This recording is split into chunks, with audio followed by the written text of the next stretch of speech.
नमस्कार। Times of Swaraj में आप सबों का स्वागत है। मैं हूं संतोष सिंह और आज टाइम्स ऑफ स्वराज के बड़ी बहस कार्यक्रम में छात्र आंदोलन का क्या हश्र हुआ, क्या हश्र होगा, चिराग के एंट्री से क्या फर्क पड़ेगा, हाईकोर्ट में जो चीजें आई सामने, जिस तरीके से जनस्वराज की बात होती रही, अल्टीमेटली कोर्ट ने 31 तारीख तक का समय दे दिया। मतलब अब चारों तरफ से निराशा की भाव है। कल वैसे राहुल गांधी पटना आ रहे हैं और खबर आ रही है कि बीपीएससी के अभ्यर्थी उन तक अपनी बात पहुंचाने के लिए पटना एयरपोर्ट के आसपास शांतिपूर्ण तरीके से उनका ध्यान आकृष्ट कराने के लिए मानव चेन बनाने की बात की है। देखिए आगे होता है क्या। प्रशांत किशोर उधर सत्याग्रह की बात सिखा रहे हैं बच्चों को कि कैसे, छात्रों को कि कैसे सत्याग्रह किया जाता है। कुल अपने फेल हो चुके हैं सत्याग्रही, अब चले हैं सत्याग्रह सिखाने। यही तो राजनीति है, यही समझने के। चलिए हमारे साथ नियमित गेस्ट हमारे मित्र अखिलेश जी, आइए, स्वागत है आपका। नमस्कार नमस्कार। नमस्कार नमस्कार अखिलेश जी। क्या अब क्या होगा? संतोष जी, आपने 3 आदमी का नाम लिया। चिराग पासवान जी का नाम लिया, प्रशांत किशोर का नाम लिया और राहुल गांधी का नाम लिया। इन तीनों पे हम बिंदुवार बात करेंगे। राहुल गांधी के ऊपर भी बात कर चुके हैं हम लोग पहले, और चिराग पासवान के ऊपर भी बात कर चुके हैं। आपके इस मंच से भी हम लोग बात किए हैं। और ये प्रशांत किशोर पे भी बहुत बहस हो चुकी है। तो सबसे पहले हम शुरुआत करते हैं चिराग पासवान जी से। आपके मन से ही कई बार हम लोग उस पे बात किए थे कि जो बिहार फर्स्ट, बिहारी फर्स्ट की बात करते हैं, युवा फर्स्ट, लेकिन इतने दिन तक आंदोलन चले, लगभग 1 महीना क्रॉस कर गया, तब तक वो नदारद नजर आए। लेकिन उसके बावजूद आज उनका स्टेटमेंट आया है, उसको मैंने सुना है। बहुत ही, अब आप उसको सुना भी दीजिएगा दर्शकों को। बहुत ही स्पष्ट शब्दों में उसने कहा है कि त्रुटि हुई है और बीपीएससी से वो डिमांड कर रहे हैं कि री एग्जाम हो, कंप्लीट री एग्जाम की मांग उसने किया है। तो इसके लिए हम उसको धन्यवाद जरूर कहते हैं। प्रशांत जी ने क्या किया और क्यों और क्या कह रहे हैं और क्यों कह रहे हैं, बिना उस पर टिप्पणी किए हुए जिस मुद्दे को लेकर वो अनशन पर थे, उस मुद्दे से ज़रूर मैं भी सहमति रखता हूँ। बीपीएससी के छात्रों के साथ कोई अन्याय ना हो, इस बात को सुनिश्चित करने की जिम्मेदारी भी बिहार सरकार की है। जिस तरीके से बीपीएससी के द्वारा री एग्ज़ामिनेशन कराया गया, और वो भी कुछ छात्रों का ही, ये गलत है। दो एग्ज़ामिनेशन में कहीं ना कहीं किसी को अनड्यू एडवांटेज मिलता है, और ये गलत परंपरा की शुरुआत होगी अगर इस तरीके से सिर्फ एक बैच को अलग से री एग्ज़ामिनेशन करा दिया जाए और बाकियों को पुराने एग्ज़ाम के आधार पर ही उनकी मार्किंग की जाए। ये गलत है। ऐसे में गठबंधन के भीतर भी मैंने मुख्यमंत्री जी के समक्ष कई बार इस विषय को रखा है। मैं ये मानता हूं कि किसी छात्र के साथ कोई अन्याय ना हो, इसके लिए हम लोग की सरकार जरूर प्रयास करेगी। आप मानते हैं कि हुई है धांधली? अगर नहीं हुई होती तो री एग्जामिनेशन क्यों होता? और जिस सेंटर का री एग्जामिनेशन हुआ है उसको फर्दर बाइफर्केट करके 22 अलग अलग सेंटर्स में किया गया। इन अ वे अगर देखा जाए तो इसका मतलब 22 सेंटर्स में कहीं ना कहीं धांधली हुई है। मेरे खुद के परिवार के बच्चों ने इसमें एग्ज़ाम दिया है, वो बताते हैं कि क्वेश्चन पेपर लेट मिला। कई जगह तो जितने छात्र थे उतनी क्वेश्चन पेपर भी नहीं थे, उतनी शीट्स भी वहाँ पे अवेलेबल नहीं थी, उसको बाद में प्रिंट करके मंगवाया गया। ये बात क्लियरली गाइडलाइंस में मेंशन है कि अगर कोई पेपर लीक होता है सोशल मीडिया, डिजिटल प्लेटफॉर्म पे अगर पहले आ जाता है, जब तक एग्जामिनेशन चल रहा है, तो उसको रद्द किया जाना चाहिए। देखिए, बहुत ही स्पष्ट शब्दों में इन्होंने कहा है, लेकिन एक दो बात को, उनकी बातों को करेक्ट करना चाहेंगे कि वो एक बात कहे हैं कि हमने सरकार में मुख्यमंत्री से बात की है, लेकिन ऐसा कोई इंस्टेंस हम लोगों को पहले नहीं मिला देखने को, जब वो ये बात फ्लोर पे आई हो कि उन्होंने छात्रों के लिए मुख्यमंत्री से बात की हो। तो ये एक उनका मतलब स्टेटमेंट दे दिए, इसको क्रॉस चेक करना चाहिए उनको भी अपने स्टेटमेंट का। दूसरी बात कि वो बोले कि कुछ सेंटर पे मतलब पेपर कम थे तो रीप्रिंट कराया गया, रीप्रिंट का मामला नहीं था। ये ऐसा नहीं होता कि फोटोस्टेट करा के दे देंगे, तो उनको भी करेक्शन का जरूरत है। अब देखिए, एक माननीय मंत्री है, केंद्र में मंत्री है वो, और तथाकथित रूप से वो अपने आप को हनुमान भी कहते हैं केंद्र सरकार में भी, तो उनकी बड़ी भूमिका है। और इसमें मतलब देखिए, मैं पहले तो धन्यवाद देता हूं उनको कि आखिर लास्ट में भी सही, लेकिन वे इस बात को मतलब मुखरता से बोले कि री एग्जाम होना चाहिए, और उन्होंने त्रुटि को स्वीकार किया है। अभी वो बिहार सरकार में एक हिस्सेदार हैं, केंद्र सरकार में भी हिस्सेदार हैं, तो गठबंधन की सरकार है दोनों जगह, और उसके वो एक अभिन्न हिस्सा है। तो उनकी भी नैतिक जिम्मेदारी बनती है कि हम स्टेटमेंट देकर केवल अपना पल्ला नहीं झाड़ सकते हैं। एक बात। दूसरी बात, इतना क्रूशियल मामला था, युवाओं से जुड़ा मामला था, वो खुद बोल रहे हैं कि उनके परिवार के बच्चे एग्जाम दिए हैं और उनको इस तरह से रिस्पॉन्ड करने में इतना समय लगा।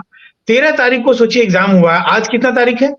17 तारीख है। 1 महीना 4 दिन लग गए और 1 महीना 4 दिन बाद वो अगर आ रहे हैं, तो इसका मतलब मैं समझा देना चाहता हूं आप लोगों को। इसका एकदम से अब यहाँ पे मतलब जो मुझे समझ में आ रहा है, बहुत ही मतलब मैं एलिगेशन नहीं लगा रहा हूं, लेकिन हम जो एक विश्लेषण करना चाहते हैं, एक कैलकुलेशन के तहत मैं बोलना चाहूंगा। कोई भी बात मैं विश्लेषणात्मक तरीके से बोलना चाहता हूं, बच्चों को तैयारी के संबंध में भी बताते हैं, तो यहां भी मैं विश्लेषण करना चाहूंगा कि जिस जिस मतलब इतने सेंसिटिव मुद्दा पे, जिस कड़ाके की ठंड में बच्चे थे, लाठियां चली, सब कुछ हो गया, तब तक उनका मुंह चुप था और ये मतलब 33-34 दिन बाद वो निकल के आते हैं और इतना मुखरता से बोलते हैं। तो इसका मतलब कोई ना कोई पॉलिटिकल एंगल है। आज के डेट में जो हम लोग पॉलिटिक्स को समझ पा रहे हैं कि एक इंटरनल पॉलिटिक्स है कि वर्तमान सरकार के जो मुखिया हैं, हमारे माननीय मुख्यमंत्री नीतीश कुमार जी, उनके ऊपर प्रेशर बिल्ड किया जाए। गठबंधन में चलता रहता है, एक जोड़ीदार दूसरे, राजनीति में तो मतलब ये खूब चलता रहता है। आपके साथ चलने वाला आदमी, जिसके साथ आप उठते बैठते हैं, वह भी आपको कहीं ना कहीं डैमेज करने का प्लान करता रहता है, आपसे आगे निकलने का सोचता रहता है। ये राजनीति में खूब चलता है। दूसरे प्रोफेशन में ये चीजें नहीं उतनी दिखती हैं, लेकिन राजनीति में खूब चलता है। जिनके साथ आप एकदम से सब कुछ इंटीमेट हैं, वह भी आपसे आगे निकलने का होड़ में लगा रहता है। तो अब ये चुनावी वर्ष है, 2025 में चुनाव होना है, गठबंधन की राजनीति है, तो ये इनका जो ये मूव है ना, बहुत कैलकुलेटेड मूव है और ये इस मूव से साफ जाहिर होता है कि वो हाँ, एक सेकंड पूरा कर लेते हैं। तो वो छात्रों का मंशा यहाँ भी कम है उनका, के ऊपर में एक प्रेशर बिल्ड करने का एक अलग नजरिया है उनका, एकदम साफ जाहिर होता है, इससे कोई इनकार नहीं कर सकता है। अब मैं तो मतलब बहुत स्पष्ट शब्दों में बोलूंगा। हाँ, क्या बोलना चाह रहे थे आप? बोलिए, फिर मैं आगे। बहुत सही। क्या बोलना चाह रहे? हाँ, आप चिराग को लेकर 2-3 डेवलपमेंट पिछले 24 घंटे के दौरान हुआ है। हाँ, एक डेवलपमेंट तो दिल्ली सीट को लेकर है, वहां एक दोनों को सीट दे दिया गया। और झारखंड की तरह जो है सो बिहार, दिल्ली में भी उनको सीट मिला, तो कहीं न कहीं बीजेपी उनको तवज्जो दी है। हाल के दिनों में उन्होंने अयूब खान को अपनी पार्टी में मिलाया है, जो सीधे तौर पर बिहार प्रदेश बीजेपी को और नीतीश कुमार दोनों को चुनौती है। अयूब खान मतलब शहाबुद्दीन का बायां हाथ, दाहिना हाथ जिसको कह सकते हैं, और अधिकांश हत्याएं जो है अयूब खान ने किया है। वहां पूरा समीकरण बिगड़ रहा है। बीजेपी के नेताओं के आपत्ति के बावजूद भी ये पार्टी में शामिल किए और मजबूती के साथ शामिल कराया। कहीं न कहीं ये बात साफ अब दिखने लगा है कि चिराग के साथ शाह खड़े हुए। अभी थोड़ी देर पहले उन्होंने एक चैनल के इंटरव्यू में बिहार के मुख्यमंत्री की बात हुई, तो नीतीश के नाम पर उसने चुप्पी साध दी है। मतलब साफ है कि कुछ न कुछ सियासी गणित का विषाद बिछाया जा रहा है, जिसका मोहरा चिराग बन रहे हैं। तो इस ऐसे मौके पर ये प्रशांत किशोर के साथ खड़ा होकर ये बात कहना हमें कोई अचरज नहीं लगा कि बहुत ये कैलकुलेटिव गेम है, छात्रों की भलाई हो, ये कहीं दूर दूर तक नहीं जा रहा है, ये कोशिश हो रही है। हाँ, देखिए, क्योंकि अगर भलाई होती ना, तो सबसे पहले वो इस मामले पर मुख्यमंत्री से मिलते जाकर के, या प्रधानमंत्री से, देखिए, छोटा अपने घर का एक निमंत्रण कार्ड देना होता है, तो वो जाते हैं मुख्यमंत्री आवास में, देते हैं, प्रधानमंत्री जी से मिलते हैं, देते हैं घरेलू फंक्शन के लिए। तो इतना बड़ा सेंसिटिव मामला है, लाखों छात्र की बात है और एक परंपरा की बात है। वो खुद ही बोलते हैं कि गलत परंपरा की शुरुआत होगी। तो ये मतलब केवल इस एग्जाम से रिलेटेड नहीं है, आने वाले सारे एग्जाम से जाके तार जुड़ता है। तो ऐसी परिस्थिति में, इतने सेंसिटिव मामला में अगर वो आज रिएक्ट कर रहे हैं, तो इसका मतलब, और दूसरी बात, हम लोग चिराग जी के पॉलिटिक्स को देखे हैं, नजदीक से समझते हैं खूब अच्छे से कि वो उनका अपना नहीं चलता है, वो कहीं से गाइडेड होते हैं। चाहे वो मतलब पिछला विधानसभा का बात कर लीजिए, लोकसभा की बात कर लीजिए, या फिर मतलब अलग अलग जो चीजों को हम लोग देखें, उतना डिस्कशन हम उस पर नहीं जाएंगे अभी। लेकिन इतना मैं मतलब जरूर कहना चाहूंगा कि चीजें देखिए, अब है क्या कि अब ये जो छात्र आंदोलन था, जो सत्याग्रह था, अब देखिए कैसे धीरे धीरे राजनीति का भेंट चढ़ता चला गया। हाँ, अब देखिए, प्रशांत किशोर कभी एक बार भी मतलब पूरे इस सत्याग्रह के दरमियान में जब से वो घुसे हैं, कभी एक बार भी वो भाजपा का नाम नहीं लेते हैं, जबकि महागठबंधन में शामिल भाजपा सरकार भी है। वो कभी भी उप मुख्यमंत्री का नाम नहीं लेते हैं। वो उप मुख्यमंत्री का क्या मतलब होता है? खाली मतलब पोस्ट होल्ड करना, गाड़ी बंगला और इसी से रिलेटेड नहीं है ना। उप मुख्यमंत्री मतलब मुख्यमंत्री सेकंड टू उप मुख्यमंत्री होता है। क्या भाजपा के उप मुख्यमंत्री गए मुख्यमंत्री से मिलने इस मामले पे? अगर नहीं गए तो प्रशांत किशोर ने उसकी चर्चा क्यों नहीं की? वो हमेशा मतलब जब कभी इस मामले को लेकर अटैक करते हैं, या तो तेजस्वी सरकार में नहीं है, उस पर अटैक करेंगे। कभी पप्पू यादव से भिड़ जाते हैं, पप्पू यादव सरकार में नहीं है। कभी वो अब नीतीश कुमार के ऊपर बात करते हैं, लेकिन सरकार में जो शामिल हैं जो पार्टी, उनके शीर्ष नेताओं की बात नहीं करते हैं वो। तो वो मान लीजिए कि डोमिसाइल के ऊपर में मान लीजिए बात करते हैं, तो डोमिसाइल के ऊपर में भाजपा के लोग भी उस समय बोले थे, अब आज क्यों नहीं बोलते हैं कि जो मतलब तख्ती लेके खड़े थे जो नेता, मंगल पांडे जी थे खड़े, मतलब सम्राट चौधरी जी थे खड़े, और भी विजय सिन्हा जी थे। तो ये सब लोग तख्ती लेके खड़े थे, डोमिसाइल नीति लागू करो, छात्रों को ये दो, शिक्षकों को ये दो। लेकिन आज वो सरकार में शामिल हो गए तो कुछ नहीं कर रहे हैं। तो वो कोई भी आदमी अटैक करता है या बात करता है तो उन सब चीजों को सामने नहीं लाता है। तो ये टारगेट दिखता है कि मतलब छात्र आंदोलन से कोई मतलब नहीं है। इसके मतलब आड़ में, मतलब बिहाइंड द कर्टेन, या कह सकते हैं कि छात्र सत्याग्रह के कंधे पे रख के जो बंदूक चलाना, उसको कंधे के रूप में इस्तेमाल किया जा रहा है। ये इसी बात से हमको बहुत दुख है कि मतलब एक अच्छा मामला था, जिससे कि हमको आने वाले पीढ़ियों के लिए फ्री एंड फेयर एग्जाम का एक माहौल बनता, एक बेस बनता, उसको ये लोग अपने निहित स्वार्थ की राजनीति के लिए खत्म कर दिए। राहुल गांधी जी के बारे में मैं कहना चाहूंगा कि राहुल गांधी जी छात्रों से कल क्या रिएक्ट करेंगे नहीं करेंगे, लेकिन आपके मन से तो मैं यह जरूर आमंत्रण उनको देना चाहूंगा कि वे किसी भी कैलकुलेशन में ना जाएं कि गर्दनीबाग में 2 छात्र हैं कि 50 छात्र हैं कि 1000 छात्र है कि 1 लाख छात्र है, वो ना देखें। अगर एक भी कोई जेन्युइन छात्र वहां बैठा है तो उनसे जाके वो जरूर मिले और वो एक मैसेज दें कि नहीं, हम छात्रों के हित के लिए जा सकते हैं। जैसे मैं आप एक उदाहरण दूं, मैं एक कोचिंग में पढ़ाता था बहुत साल पहले, तो उस कोचिंग के जो सीएमडी थे, मतलब इंटरनेशनल मतलब कंपनी थी, वो बोलते थे कि एक छात्र भी बैठे हैं तो आप उसी अंदाज में पढ़ाइए जैसे पूरा हॉल भरा हुआ है। ये मत समझिए कि एक छात्र है, एक छात्र ने हमको पैसा दिया है, हमको उसको पूरा फुल सर्विस देना है। आप दीजिए, धीरे धीरे उसी से एक मतलब छात्र से पूरा मेरा क्लासरूम बनेगा। तो मैं ये कहना चाहूंगा कि कई लोग जो उसके राजनीतिक सलाहकार होंगे वो इस बात को बोलेंगे कि अब ये जो डाइल्यूट हो गया है आंदोलन, बच्चे वहां नहीं हैं, बहुत तरह की बात कहेंगे, लेकिन उनको किसी न किसी एक स्मार्ट वे में इस मामले को कम्युनिकेट करना चाहिए और जो सत्याग्रही है उनसे मिलना चाहिए, और जो विक्टिम स्टूडेंट है, जेन्युइन विक्टिम स्टूडेंट, उसके नाम पे राजनीति करने वाले नहीं, जेन्युइन विक्टिम स्टूडेंट, उसको आइडेंटिफाई करें अपने लोगों के माध्यम से, उनसे मिले, उनसे कम्युनिकेट करें और इस पूरे मामला का जो क्रमवार त्रुटि है उसको समझें और उस त्रुटि को लेकर के वो सरकार से जरूर मांग करें कि आपका ये त्रुटि है, उनको पत्र लिखें, मुख्यमंत्री से टाइम मांगे, उनसे टेलीफोनिक बात करें। बहुत सारे रास्ते हैं कि एलओपी होने के डोमेन में अगर कोई आदमी मुख्यमंत्री को फोन करेंगे तो मुझे नहीं लगता कि उनके फोन को इग्नोर होगा। तो लगना चाहिए कि वो एफर्ट ले रहे हैं, एक जेन्युइन एफर्ट ले रहे हैं, और ऐसा नहीं कि वो भी मतलब प्रशांत किशोर, पप्पू यादव और चिराग पासवान जी की जैसा आए और अपना मतलब मीडिया में बाइट दे दें और एक रील बन जाए, एक वीडियो बन जाए, वहां तक फिनिश नहीं होना चाहिए। इसका कंटिन्यूअस फॉलोअप होना चाहिए और उस फॉलोअप का एक जो जारी होता है स्टेटमेंट, वो जारी होना चाहिए।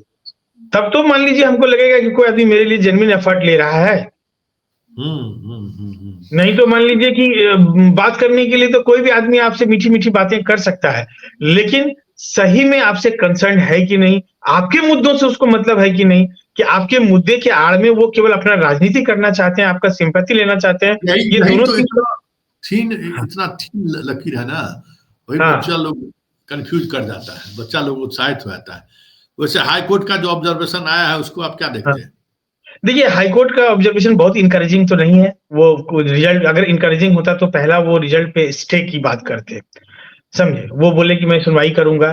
तो अमूमन जो केसेस देखे हैं हमने हिस्ट्री में, बैक में, अगर कोई मतलब पॉजिटिव मूव दिखता है तो पहला उनका जो इंस्टेंस होता है वो बोलते हैं कि तत्काल अगला सुनवाई या निर्णय आने तक आप रिजल्ट पे रोक करें। इस तरह का कोई स्टेटमेंट है, रिजल्ट पे उन्होंने रोक नहीं लगाया। अब वकील बहस किए, रिजल्ट पे रोक की मांग किए कि नहीं किए, वो प्रोसीडिंग मैंने नहीं देखा है, उसके पूरे मतलब मिनट टू मिनट का अपडेशन हमको नहीं पता है, लेकिन मांग किए ही होंगे, मुझे ऐसा लगता है, निश्चित रूप से मांग किए होंगे। ठीक है, और इसमें भी देखिए कोर्ट के केस में भी जो हम लोगों के पास इंफॉर्मेशन आया सोशल मीडिया के थ्रू, उसमें बार-बार यही कहा जा रहा है कि जन स्वराज की तरफ से किया गया है ये मतलब केस। ये बहुत मतलब खराब बात है। अगर मतलब जनसुराज के लोग भी किए हैं तो मतलब उनको एक सेक्रीफाइस करना सीखिए भाई, अभी राजनीति नया आया है तो थोड़ा भी त्याग करना नहीं चाहते हैं, आप बोलते छात्रों के द्वारा किया गया, ताकि मतलब होता क्या है कि देखिए एक बात समझिए, व्यवहारिक बात संतोष सर, व्यवहारिक बात यह है कि कोई भी गवर्नमेंट जो रनिंग गवर्नमेंट है वो मतलब आ बैल मुझे मार वाली स्थिति नहीं करेगी। जब अपोजिट एंड अपना नाम चमकाना शुरू करेगा इसमें, तो होता हुआ मामला भी बिगड़ जाएगा, ये समझ लीजिए। ठीक है, छात्र पहले बोलते थे कि सर इनकी वजह से मेरा आंदोलन का स्वरूप मतलब हम बोले देखो तुम लोग को पता नहीं, जैसे आग जलता रहता है ना, उसमें हम लोग चीनी थोड़ा सा डाल देते हैं तो एक बार के लिए धधक आता है, लेकिन जैसे वो जला वो खत्म। तो आप उसे नहीं, आपको लकड़ी डालना होगा। एक बार चीनी का फ्लैश या ऑयल का फ्लैश देकर के आप तत्काल लहका सकते हैं, वो फिर 10 सेकंड चलेगा, 5 सेकंड चलेगा, उसके आगे नहीं चलने वाला है। लेकिन आप चाहते हैं कि आग कंटिन्यूअस जलता रहे, तो आपको बार बार लकड़ी कोयला उसमें सप्लाई देना होगा। और लकड़ी कोयला सप्लाई क्या है, वो स्लो प्रोसेस है, वो उसमें आप मतलब स्टूडेंट को अलग अलग माध्यमों से जोड़ेंगे तो वो ज्यादा आपके लिए कारगर होगा, ना कि एक बार में लहक दिखे और वो शांत बैठ जाए। यही हुआ बार बार कि जो नेता दो ठो आता है, मीडिया बाइट हुआ, लहक हुआ, फिर खत्म। तो धीरे धीरे क्या हुआ, लकड़ी खत्म हो जाएगा, लहक कब तक काम करेगा, एक समय में वो राख में तब्दील हो जाएगा। लेकिन आप एक एक टुकड़ा लकड़ी भी डालते रहेंगे तो वो आग मतलब चलता रहेगा, बहुत लंबे समय तक चलेगा, और एक समय ऐसा आएगा कि फिर बहुत लोग लकड़ी देने आ जाएंगे। लेकिन तो फिर भी आप एक चीज तो है कि इस आंदोलन ने बहुत कुछ दिया है। हाँ दिया है, बहुत बहुत कुछ दिया है। अगर एनालिटिकली स्टूडेंट यूथ मतलब बिहार के युवा हमारी जो इस एग्जाम को दिए हैं ना दिए हैं, अभिभावकगण अगर मान लीजिए ठीक से इसको ऑब्जर्व करेंगे, देखेंगे, तो वो कम से कम राजनीतिक नेताओं के चरित्र को बहुत अच्छे से समझेंगे, और जो मतलब सो कॉल्ड टीचर्स हैं उनके उनके भी चरित्र को अच्छे से समझेंगे, जो उनसे पैसा कमाते हैं, नाम कमाते हैं। तो जो लोग बेनिफिटेड सेक्शन है, बेनिफिटेड सेक्शन कौन है, राजनीतिक पार्टियां, राजनीतिक नेता, और जो इस तरह के टीचर हैं जो उनसे फी लेकर करोड़ों अरबों की संपत्ति बनाए। ये दोनों बेनिफिटेड जो मतलब रंगा बिल्ला लोग हैं, इनको मतलब स्टूडेंट, यहाँ के युवा, यहाँ के अभिभावक जरूर समझेंगे। अगर नहीं समझेंगे तब तो हम यही मानेंगे कि भाई हम मतलब शुतुरमुर्ग की तरह बालू में अपना मुड़ी गाड़ लें और बोले कि शिकारी नहीं है, तो उनका शिकार करेगा कोई भी आदमी आके आराम से पकड़ के ले जाएगा। तो उनको मतलब शुतुरमुर्ग से अलग अपने एक कैरेक्टर को शो करना होगा।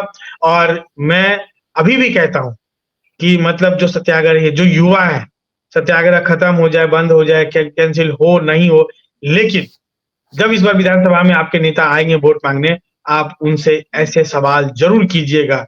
नहीं कीजिएगा तो ये आपकी चूक होगी, फिर अगला बार आप शोषित होने के लिए तैयार हो जाइए, इससे बड़ा लेवल का शोषण आपका होगा। चलिए, बहुत बहुत धन्यवाद। Thank you, thank you. ये हमारे साथ अखिलेश जी थे। अभी भी उम्मीद है कि बहुत कुछ बदल सकता है इस आंदोलन के सहारे। मित्रों, मेरा तबीयत ठीक नहीं है, जबरदस्त ठंड लगी हुई है। कई बच्चों का फोन, छात्र का फोन आ रहा था कि आजकल आपका प्रोग्राम नहीं हो रहा है, तो वो प्रोग्राम करने की हम स्थिति में, लाइट हम फेस नहीं कर पा रहे हैं। एक्चुअली आंख में ही ये प्रॉब्लम हुआ है, जिस वजह से हम लाइट फेस नहीं कर पा रहे हैं। तो हम कोई खबर भी बना रहे हैं तो चश्मा पहन के, क्योंकि सीधा लाइट लगने के बाद आंख से पानी निकलने लगता है। चलिए, लेकिन आप डटे हुए हैं इस ठंड में और अपने आवाज को बरकरार रखा है, तो फिर संतोष सिंह तो आवाज को आगे बढ़ाने के लिए तो हमेशा तत्पर रहा ही है और रहेगा ही। चलिए, ये लड़ाई जारी रहनी चाहिए, पॉजिटिविटी के साथ, सत्याग्रह के साथ। और एक बात याद रखिएगा, आपके आंदोलन का बहुत बड़ा असर आम लोगों के बीच होने लगा है। आम लोग अब मानने लगे हैं कि नीतीश के राज में पढ़ने वाले लड़कों को नौकरी नहीं होती है। ये बहुत बड़ा आपके आंदोलन का प्रतिफल है। और ये जो ऑब्जर्वेशन है ना नीतीश कुमार को लेकर, वो ऑब्जर्वेशन कह सकते हैं कि एक अलग तरीके की राजनीति 2025 के विधानसभा चुनाव में देखने को मिलेगी। ये भी बात अब साफ दिखने लगा है। बस फाइट इट, डटे रहिए, जूझते रहिए, रिजल्ट आपके चूमेगा, कदम चूमेगा, ये भी आप मानकर चलिए। चलिए इस कार्यक्रम को ही खत्म करते हैं, हमारी कल फिर मुलाकात होगी। फिलहाल इजाजत दीजिए, नमस्कार।